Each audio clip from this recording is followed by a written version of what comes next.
A huge welcome to this IoD99 Bites number 12, and a welcome to the IoD National Room, which is actually where the major election party the IoD held last night was. So it's the sort of morning after the night before, and the disruption that different demographics have potentially created in the election, and it will be interesting to see where things go, what that means for business and what that means for us all.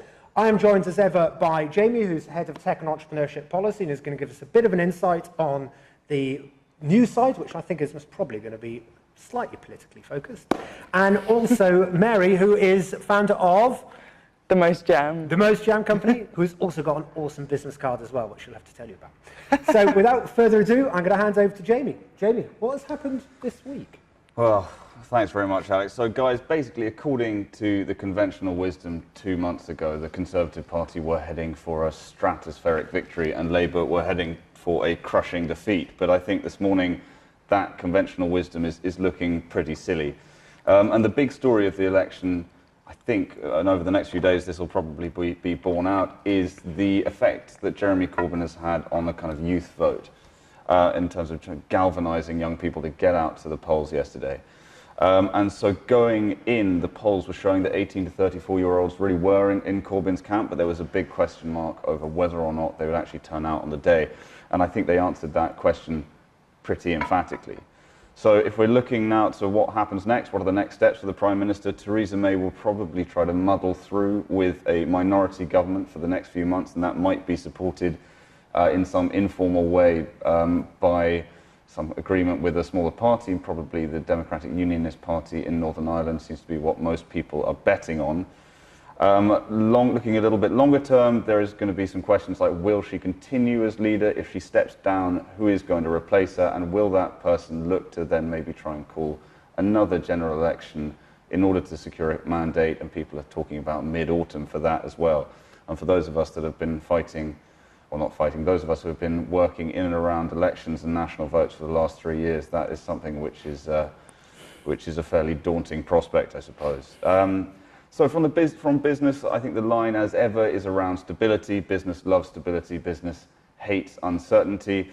Neither of the two main parties were able to secure a big enough mandate to push through their legislative agenda. They just don't have the votes. So there'll be questions around the manifesto commitments that both main parties came up with, whether or not they'll be able to push them through.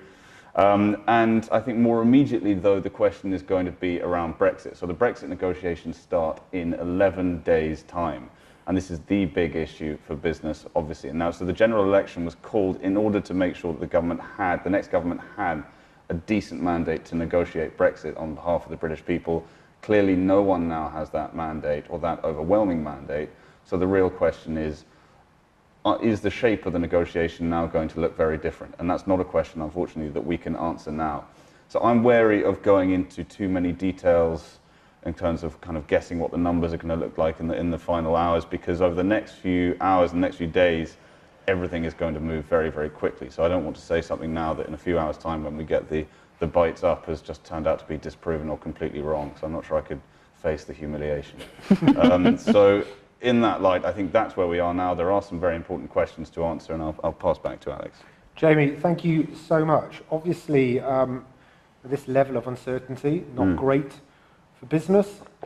We've seen it a little bit with the markets and the value of sterling this morning. Value of sterling's been slipping this morning. The FTSE have had a slightly shaky, the FTSE 100 firms have had a slightly shaky day. A lot of them hold their profits in dollars as well, though. Right. So actually, if the FTSE is sliding against the dollar, then actually you'll see the value of some of those shares going up a little bit as well. But again, it's probably too early to tell. I mean, the line about business hates uncertainty is one that we hear all the time. But if we've got to be quite honest, business has faced a national vote, or they faced a referendum in Scotland, then they faced a general election, then they faced an EU referendum, and now they faced another general election, and now there's a prospect of another general election possibly later in the year. So business may hate uncertainty, but it's definitely getting used to it. Yeah. Yeah. So it's sort of taking the rough with the smooth and actually just get on and get down to it. Exactly. Brilliant. Jamie, thank you so much. Mary, can you give us a little bit of an insight into you, your business, and possibly one of the challenges you've seen in your sector? Yes, so I run a branding and service design agency called The Most Jam, and what we focus on is making brands sticky, hence the allusion to the business card, which actually looks a bit like a jam sandwich and is not sticky. So we look at a brand from a holistic point of view, looking at not just the pretty colours and not even just the copy and the pretty colours. We also look at the experiences your customer will have throughout their experience of your brand. So whether that's the initial engagement with an experiential event, or whether that's looking at your website, or whether that's actually physically visiting your retail store, for example. So that's what we do. Right. And in relation to your sector, or challenges yourself, because you started, how many years ago did you start now? That's a bit of a tricky question. In reality, I'd say we've been going for a year. The company's been around for 5, but we haven't really been focusing on growing the company. And you are focusing on growing it now, or? Yes. It's an exciting time. It is. It really is. And as a first-time business manager, it's quite a learning curve. Yeah. But every day kind of brings something new, so I wouldn't change it for. And in relation to, so in your sort of 5-year plan and all the rest of it, a year from now, where would you like to see your company being? Well, obviously, that's a bit of a tricky question with the whole votes and Brexit and everything, seeing as because I'm Estonian, so for me, the Brexit vote is going to be, or the Brexit negotiations are going to be specifically quite crucial to know whether I have the certainty of being able to stay in the country, whether I can run my business successfully in the country. So at the moment, I'm focusing on actually looking at other markets within the European Union and seeing where I can establish a foothold to make sure that we are kind of safe. And has that, within the sort of wider Estonian community in the UK, has this been quite a concern for founders like yourself, who are non-sort of UK nationals? It's a lot of people are now signing up to the nationality, getting their what do you call it? Citizenships. Yeah. Thank you. So they're getting the citizenships in order, but also a lot of them are moving out. So we see a lot of founders moving out to Berlin, especially in fintech. This comes, Jamie, back to talent again, doesn't it? It seems to be a recurring theme on these bites. How do we attract, retain, keep the talent here in the UK? Individuals like Mary, who are running businesses here, wanting to scale up. How do we try and do all we can to ensure that they stay? I mean, it does come back down to that, and talent and accessing a deep pool of skills is one of the kind of priorities for businesses, but particularly startups, because startups tend to be sort of disproportionately focused towards tech and digital, and we take a lot of talent from abroad because we don't have a sort of a steady enough flow of those skills coming out of UK schools and universities. On the point about rights and continued rights as EU citizens, that's something we've been pushing very hard on. It's something that most parties have signed up to.